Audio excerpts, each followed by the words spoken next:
Hello' friends, কি খবৰ আপোনালোকৰ? পুনৰ আহিছোঁ এটা নতুন ব্লগ লৈ আপোনালোকৰ মাজলৈ। আজি এটা বেলেগ কিবা এটা বনাম বুলি ভাবিছোঁ, যিটো আপোনালোকৰ লগতো শ্বেয়াৰ কৰোঁ বুলি ভাবিলোঁ। মই আচলতে আহোমসকলৰ যিটো ট্ৰেডিশ্যনেল সাজ বুলি কয়, আৰু যিসকল আহোম সকলোৱে জানে, আৰু আমি যিহেতু বুঢ়াগোহাঁই, গতিকে আমাৰ এটা নিয়ম থাকে, আমি সাজৰ সকাম কৰোঁ।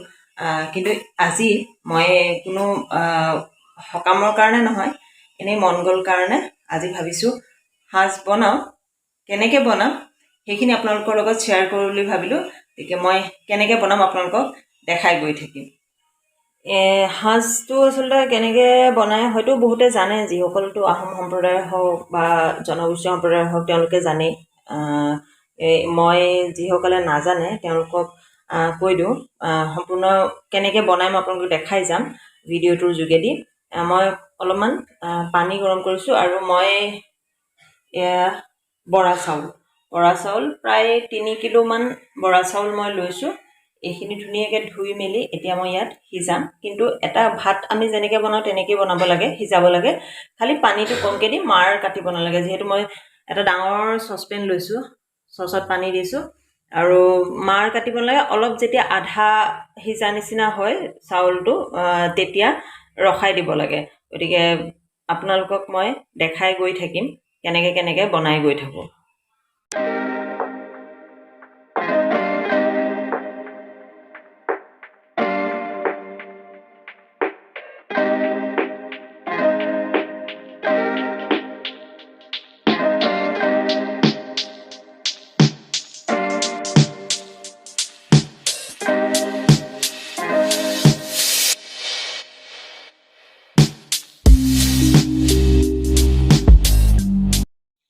ইয়াত দেখিছে মই বৰা চাউলখিনি ইয়াত দি দিলোঁ। ভাত যেনেকৈ বনাওঁ, ভাত বনোৱাৰ নিচিনাকৈ মই এনেকৈ লৰাই থাকিম যেতিয়ালৈকে আধা সিজা নহয়। সেইখিনি এনেকৈ লৰাই থাকিম। আৰু এটা কথা, আপোনালোকে বহুতে জানে আৰু বহুতে হয়তো নাজানে। বহুতে যি ভীমকল, মই ভীমকল খাই খুবেই ভাল পাওঁ। ভীমকল বা আঠিয়া কল বুলিও কয় বহুতে। আঠিয়া কলৰেও বহুতে সাজ বনায়। কিন্তু মই আজি বৰা চাউল আৰু আঠিয়া কল এক আখি আনি থৈছোঁ। গোটেইখিনি নিদিওঁ, 3 কেজি চাউল আছে যিহেতু, 6টা বা 7টা মই ভীমকল দিম। বৰা চাউল আৰু আঠিয়া কল বা ভীমকলৰ দুইটা মিক্স কৰি লৈহে এইবাৰ মই সাজ বনাম বুলি ভাবিছোঁ। চাওঁ কেনেকুৱা হয়। আগতে ভীমকল আৰু বৰা চাউল দুটা মিক্স কৰি মই বনোৱা নাছিলোঁ, কিন্তু এইবাৰ ভাবিছোঁ নাই, বনাই চাওঁচোন কেনেকুৱা হয়। আৰু সাজটো মোৰ হাতেৰে ভাল হয় বুলিয়ে কয় যোনে খাইছে এতিয়ালৈকে। গতিকে চাওঁ। সেইখিনি এতিয়া ধুনীয়াকৈ ভাপটোৰ কাৰণে হেৰি হৈছে, দেখিছেনে? পানীটো পূৰা শুকাই গৈছে। অকণমান তলত যদি লাগা নিচিনা হয় তেতিয়া আৰু ভাল হয়। মই ইয়াতে সেইকাৰণে পানী এটা হিচাপতে দিছিলোঁ, যাতে মাৰটো কাটিব লগা নহয়। আৰু চাউলটো আধা, ভাতটোৰ পৰা গমেই পোৱা নাই, চাউলটো আধা ভুটীয়া টাইপ হৈছে, আৰু আধা সিজা টাইপ হৈছে। গতিকে অকণমান তলত যেতিয়া লাগা নিচিনা হ'ব তেতিয়া মই এইখিনি বন্ধ কৰি দিম। মোৰ যিখিনি চাউল আছে, চাউলখিনি মোৰ সিজোৱা হৈ গ'ল। এতিয়া মই দেখিছে আঠিয়া কলখিনি আনি থৈছোঁ। আঠিয়া কল, যিহেতু মই আঠিয়া কল আৰু বৰা চাউলে মিক্স কৰি বনাম বুলি কৈছিলোঁ, গতিকে মই এতিয়া আঠিয়া কলকেইটা উলিয়াই লৈছোঁ। কৈছিলোঁ মই 7টামান দিম বুলি ভাবিছোঁ বুলি। পকি গৈছে, পূৰা ৰহি গৈছে কলকেইটা।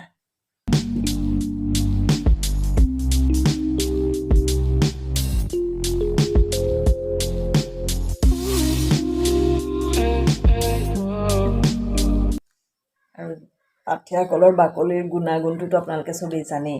গতিকে সেইকাৰণে মই ছিঙি পেলোৱা নাই, এনেকৈ উলিয়াই লৈছোঁ যাতে এইখিনি মই আকৌ কলখাৰ বনাব পাৰোঁ।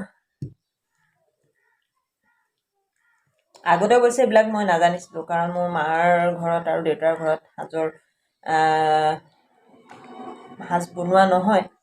কিন্তু মোৰ মাহীহঁতৰ ঘৰত হয়, সাজৰ প্ৰচলন আছে।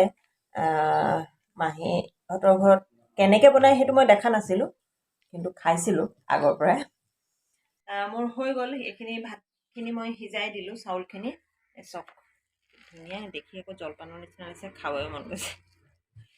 কোনেও ঘৰত নাখায় বৰা চাউল, ময়ে খাই যি ভাল পাওঁ ঘৰত, আৰু বাকী কোনো বৰা চাউল নহয়। সেইকাৰণে বৰা চাউল যোনে দিয়ে কিনি আনো, ঘৰৰ পৰা আহে, চব এনেকৈ দম হৈ গৈ আছে। সেইকাৰণে এইটো এটা বনাবলৈ ল'লোঁ। এতিয়া এইখিনি মই দেখিছে আপোনালোকে, মই ইয়াতে পেপাৰ পাৰি থৈছোঁ। এতিয়া এইখিনি মই ঠাণ্ডা কৰিম। ঠাণ্ডা কৰিবৰ কাৰণে ইয়াত মই চব উলিয়াই ল'ম। আৰু সেইফালে মই ভীমকলখিনি পূৰা পিটিকি থৈ দিছোঁ। আৰু এইটো মেইন বস্তুটো হৈছে এইটো চাওক, পকা মিঠৈ নহয় দেই, এইটো আমি কওঁ বাঁহৰ পিঠা। কিছুমানে গুটি কয়, কিছুমানে দৰৱ কয়, কিছুমানে বাঁহৰ কয়, আৰু পিঠা বুলিও কয়। সাজৰ পিঠা, সাজৰ গুটি, সাজৰ বাঁহৰ, চবৰে আচলতে ঠাইভেদে কোৱাৰ ধৰণটো বেলেগ। এইকেইটা কিমান কিমান দিম মই এতিয়া, গোটেইখিনি মই নিদিওঁ, কিমান দিম সেইখিনি আপোনালোকক দেখাই থাকিম, কৈ যাম।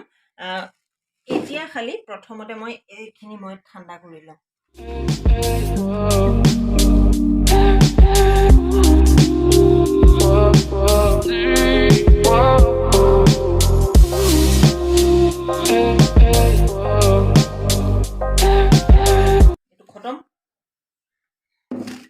এতিয়া এইখিনি মই আৰু অলপ পাতলকৈ মেলি দিম।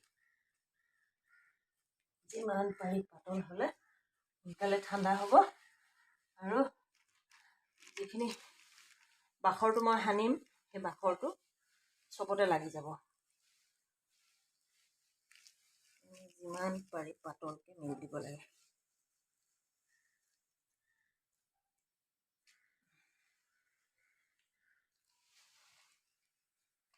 তুমি আগতে বনোৱা দেখিছা নাই মোক? নাই দেখা। দেখিছোঁ এবাৰ দেখিছা? মই যে ঘৰত বনাইছিলোঁ।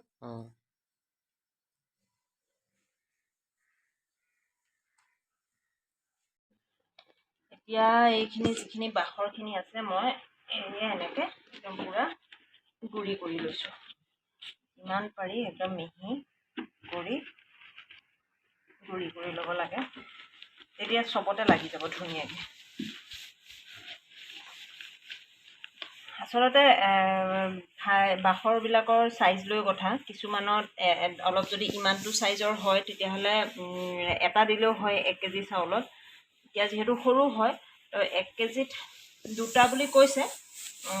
গতিকে 3 কেজি চাউলত 6টা দিব লাগে। মই 8টা দিছোঁ, কাৰণ অকণমান যিহেতু কিমান চুক আছে বাঁহৰখিনিৰ সেইটো মই নাজানো। সেই হিচাপে মই কাৰণ আগতেও তেনেকৈ মোক যেতিয়া কৈ পঠিয়াই যে নাই 1 কেজি 2টা বা 4টা দিলে হ'ব, তেতিয়া কিন্তু কেতিয়াবা অকণমান হেৰি হয়। সেই হিচাপে মই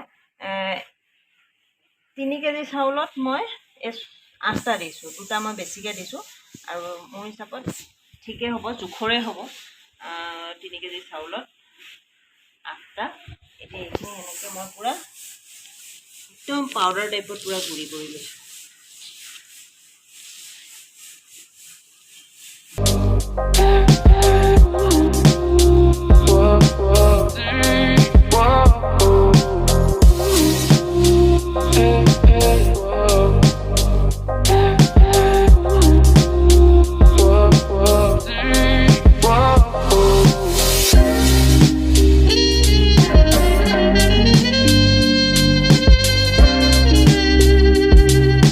এইখিনি হৈ গ'ল। এইখিনিও হৈ গ'ল।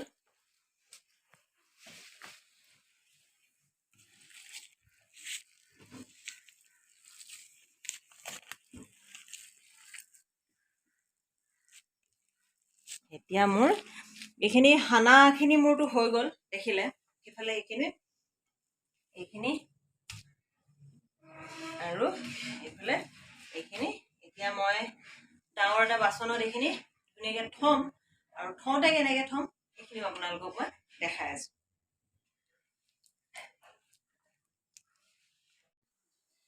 এতিয়া মোৰতো হৈ গ'ল এইখিনি। এতিয়া এইখিনি মই ইয়াতে ভৰাই দিম।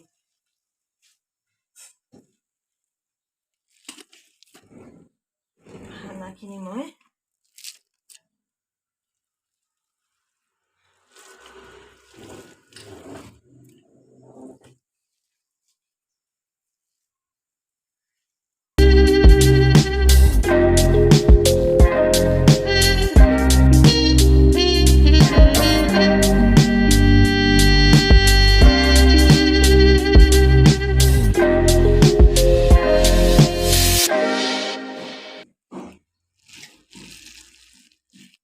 এতিয়া এইখিনি হৈ গ'ল। ইয়াত আমি এতিয়া পানী নিদিওঁ, এনেকৈ এতিয়া ঢাকন মাৰি থৈ দিম। কিন্তু অকণমান পানী মানে ৰ'ব। তো এইখিনিতো মই ভৰালোঁ, ইয়াতে দেখিছেই। এতিয়া খালি মই এইখিনিয়ে পানী, এইটো দেখিছে নহয়, 1 কাপ পানী, এই পানীখিনি খালি মই অকণমান ওপৰে ওপৰে এনেকৈ সম্পূৰ্ণ 1 কাপ পানী এনেকৈ পানীখিনি ছটিয়াব লাগিব। পানীখিনি দিয়াৰ পাছত বৰা চাউলখিনি ধুনীয়াকৈ সমান কৰি লৈ তাৰ পাছত আপোনালোকে এখন কটাৰীৰে 4 মানে এনেকৈ আগ মাৰিব লাগিব। বৰা চাউলখিনিৰ ওপৰত 4টা আগ মাৰি দিব লাগিব। তেতিয়া যিখিনি পানী দিলে সেই পানীখিনি বৰা চাউলখিনিৰ ভিতৰলৈ যাব।